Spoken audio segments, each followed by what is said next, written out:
You are now tuned into Flipping the Birds, a Philly Sports Network podcast. What's going on, Eagles fans? Welcome one, welcome all to another episode of Flipping the Birds. Touchdown! A.J. Brown! That's beautiful. An intercepted by the Eagles. He is hit. They've got him again! They've got him back at the 26. He's into the end zone. Touchdown, Eagles! What's going on, Eagles fans? Welcome one, welcome all to another episode of Flipping the Birds. I'm Brian Cameron alongside Corey Neidl, David Neese. It is a Tuesday after a big Birds win, a very traumatic Birds win that I'm pretty sure had all of us, except for David, on the edge of our seats because David could not stand and wear it in the press box like that. But before we dive into an incredible matchup, how are you gentlemen feeling today? Feeling good. Yeah, it was a wild roller coaster. I can't imagine what it was like for David in the press box in the locker room afterwards. He had great coverage with his interviews. Check him out on Philly Sports Network and at David's new handle.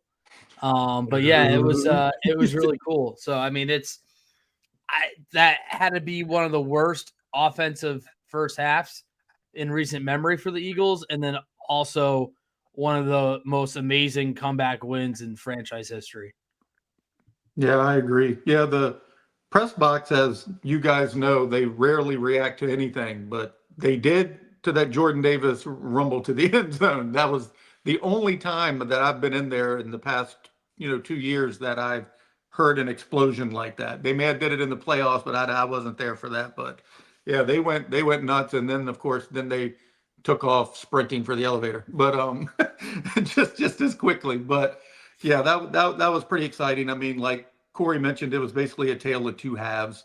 I mean, the first half was putrid, deflating, and the second half, you saw, in my opinion, Patullo take the training wheels off. They finally became unafraid to have a turnover. It happened while they were trying to be conservative on the first drive, on the opening kickoff in the second half. And it seemed like after that happened, they were like, okay, let's just throw the ball around. You can have turnovers whether you're trying to be conservative or not. So let's just play our style of game. And I think that's basically what Hurts stated after the game as well, that we got to dictate to these teams and not be dictated to because of their coverage. So I'm definitely that train of thought right there is the conservative approach, right? It's been a repetitive theme under Sirianni. When they come out the gate, they start the season, they're very conservative. You don't see much of an offense. You see a shell of an offense. Is this a Sirianni thing, or is this because we know this is Jalen Hurts' offense? Like I'm confused as to who's the one leading the charge when it comes to the training wheels being on. I mean, I think Sirianni might have a little say in it, but he's kind of made it clear that it's the OC, and he doubled down on that post game. But it's repetitive down on that every year. The new OC. I'm sorry. It's repetitive every year with a new OC. Well, it is, but I think a part of it is it's a new OC just trying to figure things out with the offense. Again, these guys don't play in the preseason, so these first 4 weeks are essentially the offense's preseason in terms of getting on the same page, clicking, understanding what works. I had a hard time believing, though, Kevin Patullo to say when he said that he wouldn't describe the first half play calling / performance conservative.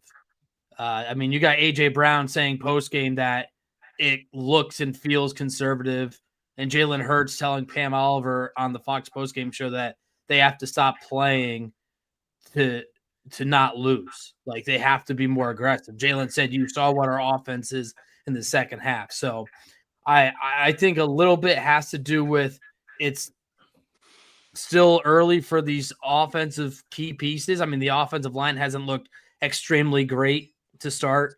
But I think that for Patullo, I almost think he's afraid to open things up a little bit. And obviously I'm just speculating, this is my opinion, but he's afraid to allow Hurts to be more aggressive because their record when they win the turnover battle is insane, like 37-2 or something. But you can still win games in the National Football League by turning the ball over once or twice. I mean, I'm not saying it's a likely scenario if you're turning the ball over 3-4 times and losing the turnover battle. Excuse me, but if they give up one like they did in the Super Bowl, they still won the game. I kind of agree with Corey. You can say that it wasn't conservative, then you'll just have to say it was extremely predictable because everybody knew what was coming every single play. I mean, Saquon was boxed in. He absolutely had nowhere to go. I mean, the Rams swarmed as if it was a personal affront. I mean, I think he only managed 13 yards on the first half carries. And every attempt was met by just a wall of quick, angry tacklers. I mean, it felt like every run was like just a street fight with 2 or 3 helmets just waiting to pounce on him. And they never, moved away from it. They just kept going. I also think a little bit of it, the last 2 years, the Eagles have Vic Fangio, and they know what kind of defense they have. And they know that if they can, score over 20 points every game, they're probably going to win. The Rams are a little tougher opponent, especially now having 2 wide receivers, which definitely seems to be moving forward. What's going to be the Achilles heel for the Eagles is trying to, defend teams that have 2 extraordinary wide receivers. Having one, they can kind of manage. Facing 2, as you saw, they can get exposed in a lot of matchup problems. And this week, as well, considering, they have, a couple of DBs down. And then lastly, I think Hurts is a little conservative too. He doesn't like to let it fly. He doesn't want to risk fumbles and turnovers until it's needed, until, he's boxed into a point where he has to do it. Like when he sees 8 man up front and he knows, the Saquon runs aren't going to, bail the team out anymore, then he starts, throwing it around too, which hopefully, like I said at the beginning, they realize they have this in their arsenal. It's been effective for the last 20 games. Anytime he's needed to pull it out, it's worked. I can't think of a single instance they've, thrown it around the field and it failed. So I think a lot of it is confidence. A lot of it's what Corey mentioned, not having the preseason. And I think they just kind of sleepwalk through the first month trying to figure things out. There's got to be a point where they come into this, like, and I know we've talked about this in the Eagles chat and we talked about this in offline. But there's got to be something that gives, because in years past, to my knowledge, we have an owner that's obsessed with QB numbers. He wants QBs to have the stats. He wants QBs to be the guy. We have Jalen Hurts, who's capable of being the guy, but we know Jalen marches to the beat of his own drum. However, this team just loves to start off slow, and it's driven me nuts, like to the point where I've lost more hair than I have. And I can't put my finger on it as to why it is. I mean, when Nick Sirianni first came in, they started off slow. Then with the second year we had Shane Steichen, they started off pretty high. It was a good offense. Last year we first got AJ Brown. The second year of Shane Steichen, the first year we got AJ Brown. Then when we got Brian Johnson, they started off slow. Kellen Moore started off slow, and then now Patullo started off slow. And I find it hard to believe that it's only the coordinators, especially a guy like Patullo, who's been with Sirianni since 2021. I think that's when he first came in, right? Yeah. He's been an integral part of this offense since the beginning of their time together, and since the beginning of Jalen Hurts' time with Sirianni. So there's got to be something to give. Like, teams are focused on Saquon. This offense should be taking advantage of that. We should be seeing more play action. We should be seeing more of Devontae Smith and AJ Brown down the field. We should be seeing more creativity. But as opposed to that, they're trying to bully teams into or convince themselves that they are actually bullies now. That Saquon could just run over anybody any given moment. He had 18 carries for 40-something yards against the Rams after having almost 400 yards last season against them. Yeah, I mean, I think it kind of goes back to my point of they're trying to figure things out, and it's almost like baseball where you lose 7 games. Why do you have to bring that subject up? It's a very sore subject this time of year. I'm just trying to really provide an analogy to our wonderful viewers. You could have talked about bowling or golf or something. It has to be baseball. Well, it's hard to equate bowling. Sure, I mean, I guess. All right, for you bowlers out there, if you start off slow for your first 3 or 4 frames, you still got 6 or 7 frames to pick it back up. But, I mean, offensively, yeah, they're starting slow, but the wins are still there. And that's what makes this hard to argue. I mean, going back to 2022, they won 8 games in a row, was it? Yeah. They started off 8-0 in 2022. In 2023, they started off 5-0 and then won another 5. They were 10-1 after week 12. And then last year, obviously, they went 2-2. What'd you say? 23 is when they collapsed, right? Like down the stretch. It was, yeah. But talking about a slow start, like, the first 2 games, Hurts didn't throw for 200 yards in 2023 against New England and Minnesota. Then he went for 277 and then 2 straight games of over 300. So, if you go by game, you kind of see that similar trend. And in those 2 years, he threw for over 3,000 yards. In 2022, he threw for 3,700, and then 2023, career high of 3,858. So, I think that this offense will be fine. I just had a hard time believing Kevin Patullo today when he said he didn't think the word conservative was the way to describe what we saw in the first half. I mean, the example that I want to go to the most is you're in a 3rd and 11, 3rd and 12 with Devontae Smith and A.J. Brown with mediocre to average cornerbacks for the Rams, and you're not taking a shot. Even if you get DPI, even if you get pass interference, that helps. So, why are you not taking these shots with 2 of the best wide receivers in the league? And you're just doing a surrender halfback draw for 2 yards and not just trying to push the envelope a little bit. I mean, anything can happen. Sure, Hurts throws a deep pass 50, 60 yards down the field. They intercept it. All right, it's basically a punt. Whatever. You're punting the next play anyway. So I think that's why people are getting a little frustrated with it. And then it was funny. There was some circulation on X where, Kevin Patullo wasn't calling the plays. Jalen Hurts or somebody was in that second half.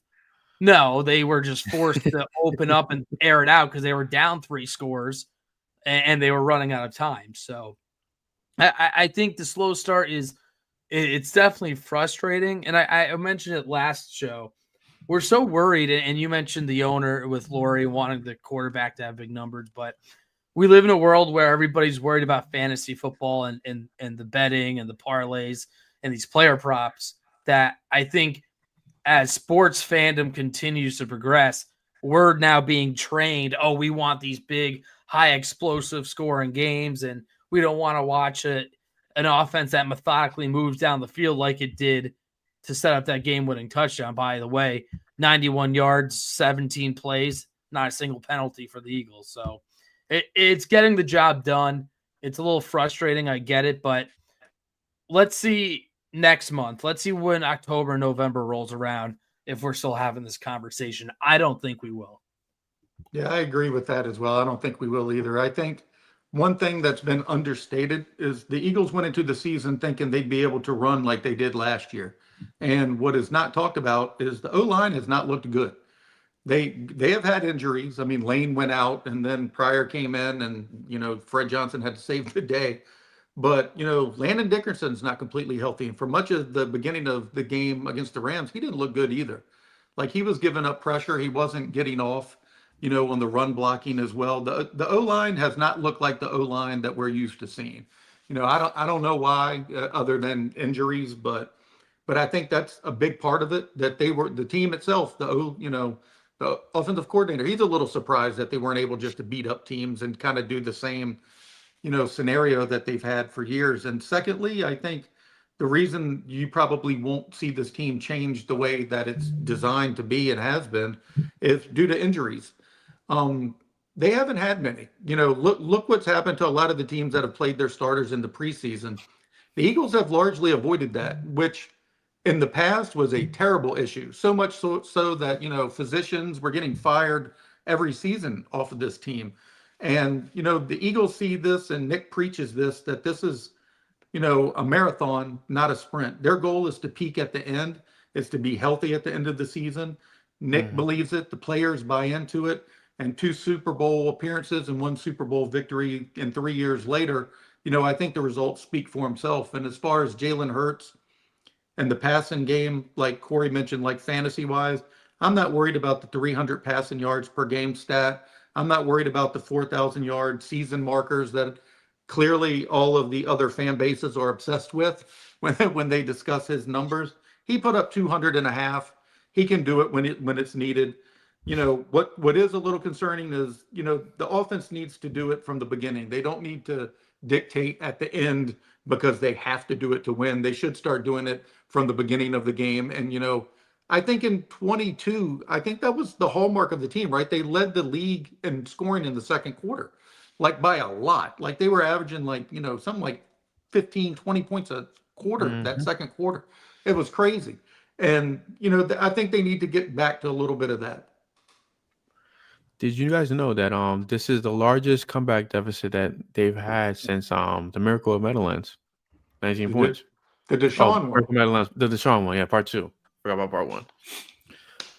But listen, the offense is the offense. At some point, they're going to put it together to put a complete game together, and Saquon will look like Saquon at some point. What we really need to talk about is the fact that the Bash brothers came to life. Jordan Davis has looked like a first-round pick all season so far. I know it's only 3 games, but still, like the slimming down in weight, the extra effort that he has within himself right now. The game that we were missing Jalen Carter, he looked like Jalen Carter out there. Jordan Davis has been a monster in the middle, with Jalen Carter. The Eagles picked up his option for next season. How do you feel like this tandem is going to look down the stretch for this defense at this moment? I think it's just only going to get better because Jalen Carter apparently isn't in tip-top shape either, according to Vic Fangio. So you get Carter back in line, and Jordan Davis, he might be the equivalent to a Zach Bond in the sense of just a feel-good story. It's not going to be to the magnitude where Zach Bond exploded on the scene. You mentioned Jordan Davis, a first-round pick. A lot of disappointment regarding his performance up until this season. He didn't really live up to the high draft pick that they got him at, but he also was not what I think a lot of people thought he was going to be. He wasn't a pass rusher coming out of college, really. I mean, he you could teach somebody that, but that's not what they were getting when he originally was drafted, and now he's starting to hone in his technique and skill set. But they've got arguably one of the best 1-2 punches in that middle of the defensive line now. I mean, this is fun to watch. And you see Jordan smiling from ear to ear. Nick Sirianni says he sees Davis with his shirt off a lot more in the building. I mean, he's got this confidence now about him, and that confidence translates onto the field. And it's clear that him and Carter had some type of read on the kicks from Cardi during the field goal attempts. And if you go back and watch that play on the game-winning field goal block, Davis basically took on 3 guys and just collapsed them. I mean, there was no chance that those guys were stopping him. And then to run 18.5 miles an hour down the field, I mean, that's just absurd. So I think this is a great combo. This defense just has studs up and down the lineup. And I know this is a conversation for a later time and maybe one that we don't want to have. But in a few years, this Eagles team is going to be a defensive first team, offense second, because of how this roster is structured now, where it feels like that this season. It is a little bit this season, but even more so because you're going to have to pay these kids. I mean, DeJean's going to command top dollar. Mitchell's going to command top dollar. We'll see what Makuba has in store. Jahan Campbell looks like he's going to be a stud. What are they going to do with Davis after that 5th-year option? And, of course, Jalen Carter is in line for a big payday. So the pendulum of the strengths of where this team is, or where the funds are allocated, I should say, will be swinging more towards the defense. And you make a good point. The defense has been kind of the driving force of this team over the last year plus, but in terms of financial allocation, I think it's going to swing. Yeah, I agree with that. I think you're going to see the draft strategy start tilting in the same direction, where you're going to see far more top tier offensive players being drafted, whereas the past 3, 4 seasons has been all defensive players, defensive tackles, corners again, safeties. I think you'll see that. And to get to the point of Jordan Davis and Jalen Carter, yeah, they're one of the better tandems in the league. And as far as their conditioning, I think something that has gone unsaid was Georgia won by such large margins in college football that the defensive starters never received the snap counts that they are in the NFL, not even remotely close. Sometimes they shut it down at halftime because, they play some really bad teams where the competition just, they're losing by 48 points at halftime. So Georgia isn't going to continually throw out Davis and Carter and a lot of these guys. And they never had the conditioning there like they were going to need in the NFL. And I think that's a big reason why it's taken them a couple years to, kind of allocate to the style of play that was needed in the NFL. The talent off the chart, but the conditioning and the game snaps just were never there at Georgia. So, and I even heard Kirby Smart today. He said that his phone just blew up after the Eagles play because they each got a block. And he was stating, how frequently he saw them do that and crash, over center for those blocks in college, and how they have always, like Corey alluded to earlier, kind of studied kickers. They didn't see this as just a play where you just go out there. I think Davis said it too, where you just stick your arms up, go back off the field. No, this is a opportunity to change the game. And you've seen Carter do it all of the time on fourth down. He's trying to catch spikes sliding under, the center. I mean, they put a premium on that. So it's pretty exciting. And he said that he also did a Zoom call with Matt Stafford this morning, who basically said that he just couldn't believe that the Eagles stole the game from him, that, he was just dumbfounded by the whole thing. So I think that the whole league, including Matt Stafford, he praised those two in particular as well. They would love to see the Eagles not be able to retain both of them, but I believe that'll be a priority moving forward. Isn't it kind of odd that maybe this is just my perspective on it? The Eagles obviously are the defending champs. I know the Eagles, they don't want to call themselves that, but that's what they are at the end of the day, right? But it seems like they still don't get the respect that they should have gotten after what they did last season, because they didn't just win by small margins here. They beat the life out of a lot of teams, especially in the playoffs, and they did so with the talent that they have, the talent that's actually carried over from last season to this season. It's pretty much the same structure of the roster. I mean, you're only missing Josh Sweat, Milton Williams, but you have guys that have stepped up in their place. But isn't it kind of wild that the Eagles are still looked at as a second tier team in comparison to the Rams, the Packers, even the Chiefs at times? Yeah, I mean, I think they're getting their respect more this year than last year, maybe. But I think for the national media, it's hard to let go of Mahomes and the Chiefs and what they've been able to do. But that window is closing, and it's closing pretty quickly if it isn't already right now. There's plenty of season left, but I don't know how good the Chiefs will be this season.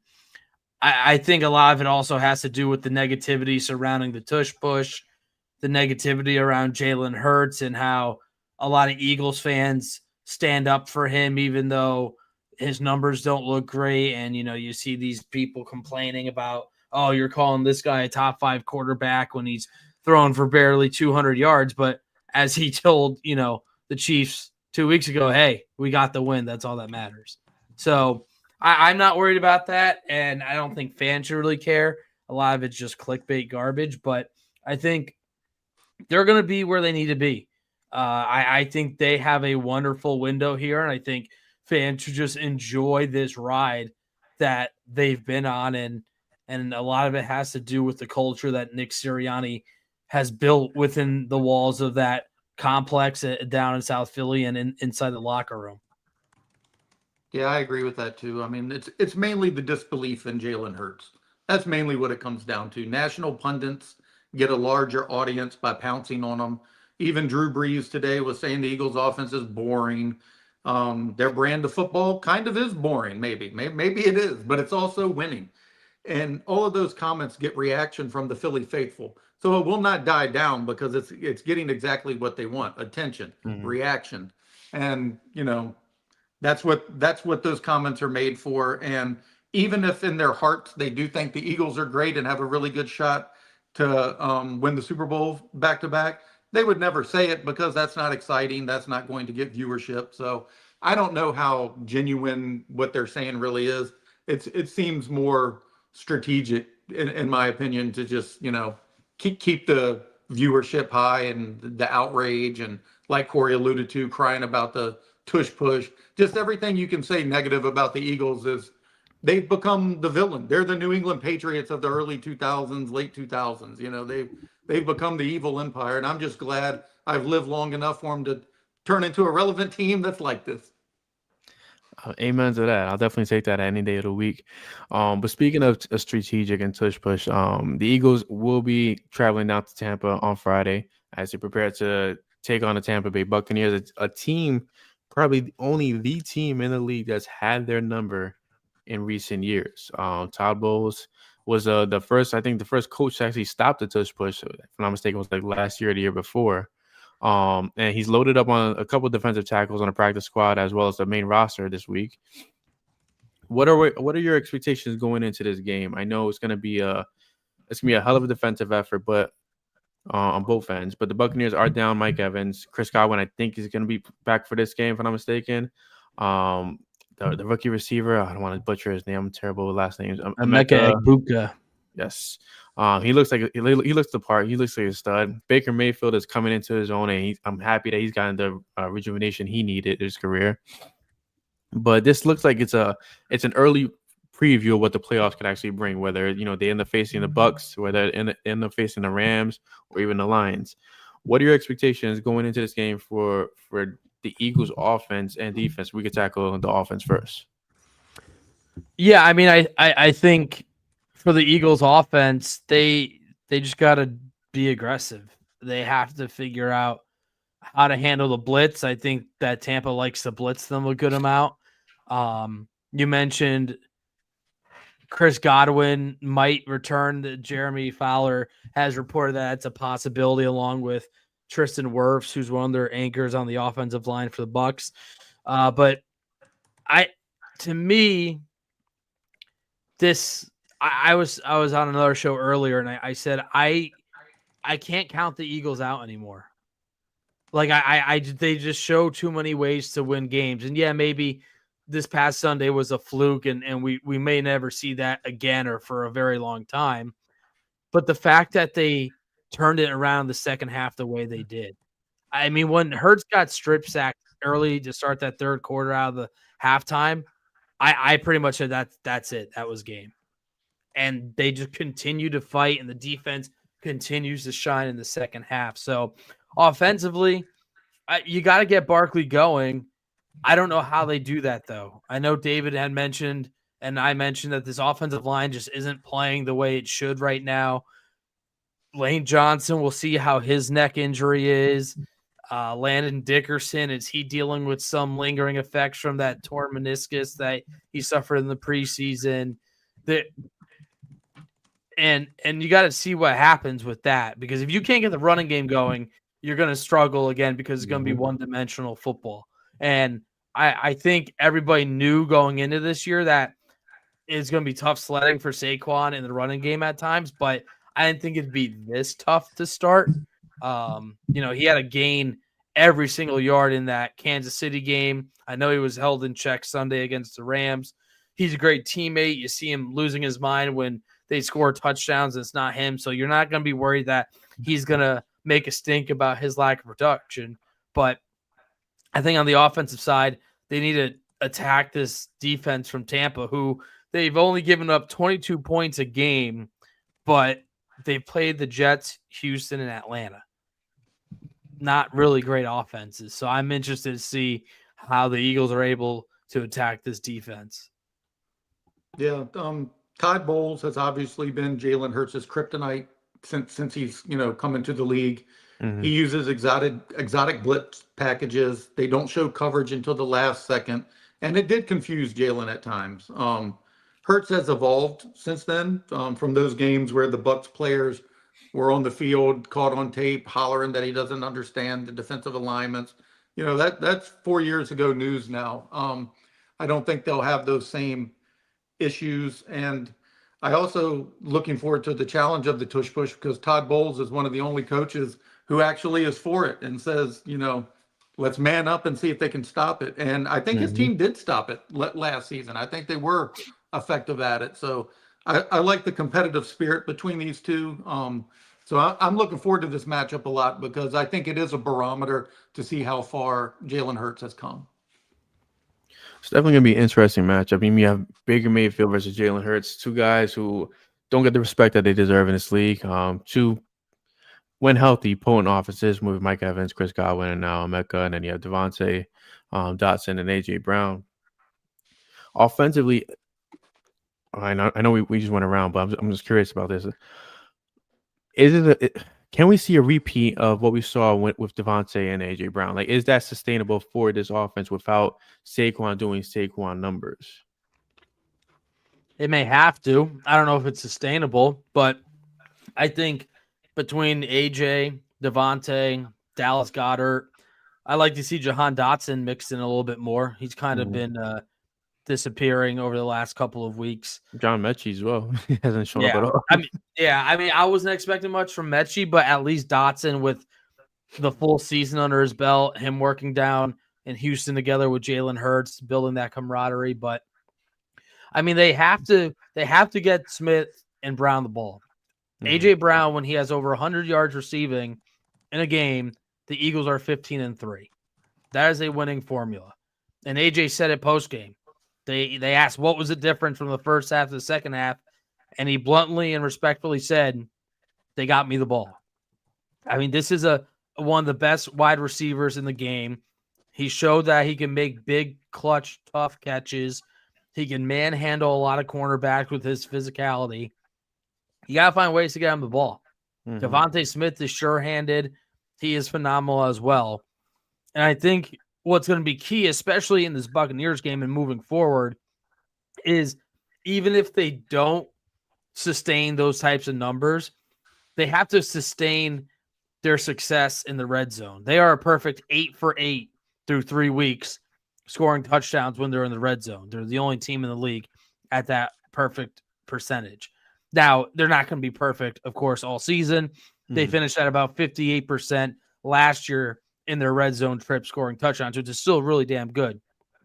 But they need to figure out a way to consistently get the ball to Smitty and AJ. And I think Dallas Goedert being back really opens that up. And I don't think a lot of people understand what Dallas Goedert brings to this team in the run game and the passing game. They hit him on that deep pass over the middle when they brought the house. It allows him to be a mismatch over the middle where they can use a little bit more of that play action RPO style and hit Goddard over the middle for intermediate chunks. It will all stack up, but I think this week especially they're gonna have to rely on AJ and Devontae again for sure. Yeah, I think it's sustainable if they're going to throw the ball 32 times like they did this past week, and not out of necessity though. You don't want to have to do that at the end of games. That's not how you want to do that. But Smith and Brown combined for 14 catches, 169 yards, and 2 touchdowns. That's the production that I think you can expect from that. And like Corey just said, Dallas, he's not only their best run blocker, but who is an offensive lineman, but he also opens the middle of the field and down the seam, which gives relief to the outside for AJ and Smitty. And you did see that in this game. I mean, even in the, 2 touchdowns, you see that he takes 2 defenders with him. Dallas does when he goes down the middle. And, Brown could have had even a bigger day on the first touchdown attempt. That was to AJ Brown. And the defender just did a blatant PI just to avoid, AJ getting the touchdown. And then they did the 1-yard tush push, America's favorite play. But before that, they were trying to get him the ball from the beginning. It was a design play, and it would have, much like the week before, he was wide open for a touchdown the first play of that game too. So they have tried that at the beginning. And I think when they're unsuccessful at it, you go back to them being a little gun shy and just going back to, conservative football. But and also I forgot to mention this earlier. Nick Sirianni, I know he, loves his riverboat moments, but it would be remiss for me not to say that 4th and 7 gamble from midfield right after the defense had just stopped a 4th down attempt by them. That borderline reckless. Like if they hadn't stopped them again, that game was over at that point. They already had to block 2 field goals to pull that game out. So yeah, that was really crazy to me. And those are the kind of things that you don't want to see happen in a game like the Bucs, because I do not think they would overcome it. And let's not forget, I was just going through the last year's box score against the Bucs, and I know I saw somebody comment that we're cooked next week, but there was no A.J. Brown or Devontae Smith in last year's loss. Right. They didn't play. Your leading receiver was Goddard for 7 for 62. Next up was Saquon Barkley for 32 yards on 2 catches. Paris Campbell had 4 catches. He had the second most catches on the team, with Jalen Hurts throwing to him, John Ross, Jack Stoll, Johnny Wilson. So let's see how this game pans out when you have your 3 big playmakers in the passing game.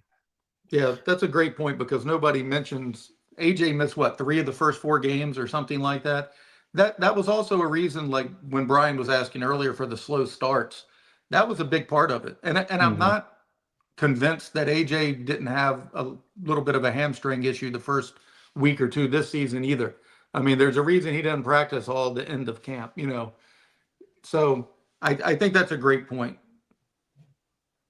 Yeah. So offensively, it could be, it could be a good showing depending on how the Eagles come out the gate. Defensively, though, I mean, the Eagles getting a bit of a break. I know we're winding down on time, so we'll go to the defense pretty quickly. But Eagles getting a break with Mike Evans missing the next couple games. So obviously he's missing the Eagles game this week. We did mention Chris Godwin coming back. We don't know if there's gonna be rust there between him and Baker. Emeka is cooking at the moment with Baker Mayfield, and I feel like Baker Mayfield, he's the type of quarterback you can't count out, especially in big games like this. He loves these kind of games. But defensively, like I feel like the edge for the first time in for the Eagles is going to be the linebacker play between Bond and John Campbell, like setting the tone on defense. How do you guys feel about the defense's stance against the Bucs? Yeah, I mean, I think the biggest thing is going to be containing Baker Mayfield in terms of his ability to extend the play.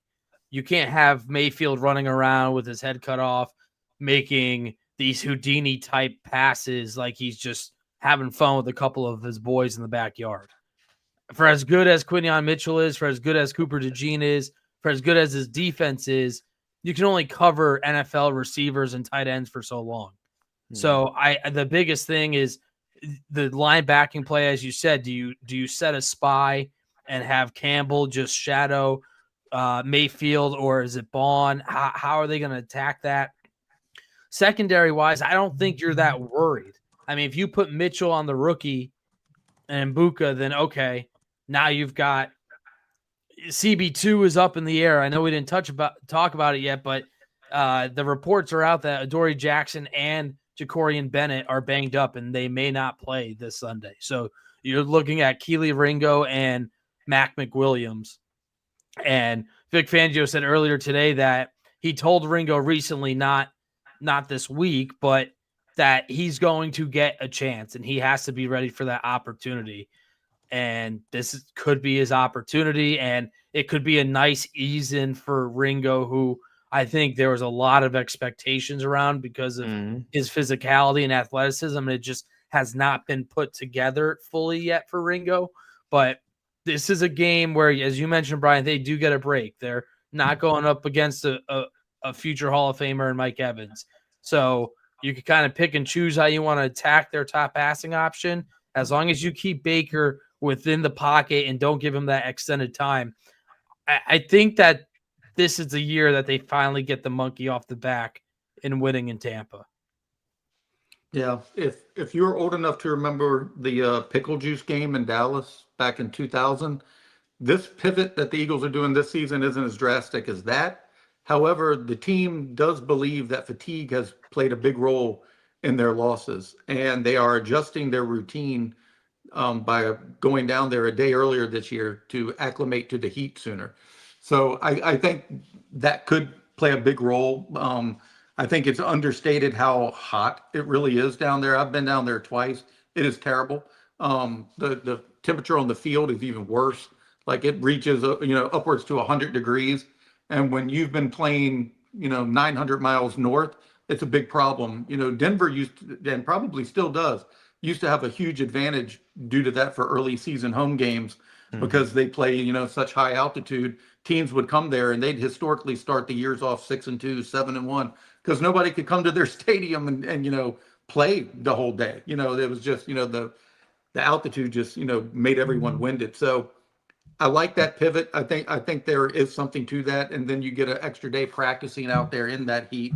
And aside from that, like Corey said, the defense just needs to eliminate the big plays from Baker Mayfield, make Tampa earn it going down the field, and Vic is a master of that. So I agree with Corey that the Eagles end up coming a little stronger than some believe. I don't think they're as fearful as the matchup as a lot of the fans are, and I think they leave Tampa with a smile on their face. And to add to David's point real quick, I just looked up the weather forecast. Obviously, it's a handful of days out, but Sunday, 89 degrees. But feel like it's supposed to feel temperature 103. Oh, they still supposed to feel like 103 degrees. I saw 103 earlier. Yeah. Right now, I mean, this is the app I'm using, but it's feel like it's 98. But as David mentioned, you get on that field too in the grass. It's I believe Tampa's a natural field. It still gets really hot, so I think it's interesting that they are coming down a day early to get acclimated, and it just proves to the point what this coaching staff and what this team is all about. They are committed to putting themselves in the best possible situation to win games, and going down a day earlier might be inconvenient for some. It's an added cost, certainly, for an extra night in a hotel, an extra flight, or an earlier flight, whatever it may be. But it's something that they want to do because they're understanding that there are some other elements outside of their control that they need to deal with. That's the Lurie factor right there. An owner willing to spend the money. Like in the first Super Bowl season, if y'all recall, they flew out to San Diego for a game. They stayed in California the whole week because they played the Rams, 6 days later. That's an expense, like Corey mentioned, a lot of owners are not going to take on a full week of 53 players, 50 other people on staff. I mean, you're talking a huge expense. Granted, these guys are multi-billionaires, but nonetheless, you don't see every owner, doing those types of things. It's just every little nuance that Howie, Lurie, they can find that, adds a percentage for them to win the game. They're doing it. And it has made a difference over the past, 8 seasons here. That's definitely something that, and we'll get to the predictions right now, but that's definitely something that I feel like that stands out with Philadelphia is that everybody from top to bottom is committed to winning. Everybody's bought into the culture. Everybody's bought into the idea of being a championship team. And from Lurie, Howie, from everybody that they bring in, the scouts, that everybody's committed to the same cause, and they all march to the same beat. And I think that's something that you rarely see in sports. One thing I said last season was it's so rare to have such a competent franchise. Like to have an owner that understands common sense, a GM that understands common sense, a coach. Oh, I mean, he's getting there. Kind of understands common sense. But everybody's on the same page. So speaking of the same page, let's see if we're on the same page for this week. We can break down predictions. I'm going Philly taking this one 28-20. I think the Eagles they handle business down here. And I think they finally show out and get the bowls off their back. Yeah, I'm right there with you. I'm gonna go 28-24 Eagles. They're a 3.5-point favorite right now, according to Vegas. I just think there's a lot of more factors that people aren't considering in their favor, and the biggest one is the one I mentioned, in my opinion, was that they're going to have A.J. Brown and Devontae Smith in this game. And no Mike And Evans. that is a huge difference. Not having Mike Evans for the Buccaneers certainly helps the Eagles' case as well defensively, but there's a lot going in favor of the Eagles. And after a win like Sunday, people will be like, oh, that they're going to have an emotional letdown. To me, I think this team now firmly believes they can win any game they're in. It does not matter. And I'm not saying that they didn't believe that to start the season, but when you have an early gut check like that at home where you're on the verge of being laughed out of your own stadium and you turn around and do what you did, I mean, that gives these guys a whole extra boost of confidence and motivation. So I said in our season predictions, I thought this was going to be another 2-2 stretch. I had this one and the Chiefs as a loss before the season. And now with what I've seen and what's the situation ahead, I think they go 4-0 now to start the season. Yeah, I think they're going to start 4-0 as well. I think that's a good point that you mentioned there, and as far as the attitude of the players, because after a win like that, you would expect just an insanely jovial locker room, and it was for a minute, but there were equally a lot of guys who were angry at that game. They were not happy, and everyone was not happy in that locker room. There were a lot of angry people who realized they need to improve their play. Things didn't go quite the way they wanted them to, because that was definitely a tale of two halves. And everybody didn't share in the same joy that Jordan Davis was. There was a lot of people on that team who, were not happy with their performance. So I think that's, just something that works in their favor week in, week out. Their process is better than any team I've ever been around. They just do not get too high. They do not get too low, and they just keep with the same process over and over. And I think that'll dictate another victory. I'm going 26-17. I don't think that the Bucs will be able to score as much without Evans. I love Emeka Egbuka. He was one of my favorite receivers in the entire draft. He's a great player, but I don't know that he's seen the type of coverage that Vic Fangio is going to be throwing at him this Sunday. Especially if they throw Quinyon Mitchell on him. I don't know if you guys saw the numbers that he put up against Devontae Adams, who is a surefire blanket, clamped down on him. Yeah. And he didn't back down against Evans last year either. He went toe to toe with him. Yeah, that was great. The video where you're chirping and Mike Evans I don't even know who you are. Yeah. And then you have Avonte Maddox after that saying, what game do you play? Yeah, wanted to play Fortnite with him or something. Yeah, he's like, what video games do you play now? I mean, bro, what are we doing out here? Oh man. Yeah, Quinyon was all business. He wasn't playing around like that. He said, you don't know my name now or something, but how many yards you have today? You haven't got anything on me. He was angry. I loved it. I mean, to see that kind of fiery competition out of a rookie was amazing. I love his composure. The guy's he's silent but deadly, and he holds himself at a very high standard, and he keeps himself accountable. Even in the locker room, the guy is just he's stone cold, and he's definitely one of the good ones going down the Eagles' history. He was one of the guys I didn't mention, but he was one of the guys in the locker room who he wasn't high-fiving, jovial, everything else. He was right back to business in that locker room. Like you said, he's a stand-up guy. He did not really enjoy any of that celebration that a lot of the guys were. He stood in his own locker talking to somebody about whatever plays that he was, going over in his head about. But yeah, he was not part of the celebration with the rest of the guys. It's a good mental habit to create, especially with a long season ahead. So we all have the Birds winning, and we all do appreciate you guys for watching today. Be sure to catch us next Tuesday live at 7:15 p.m. I'm Brian Cameron alongside David Neese, Corey Nito, and I said Nito, sorry, Nito. David's last name messed me up. Corey Nito, and we're flipping the Birds. Go Birds.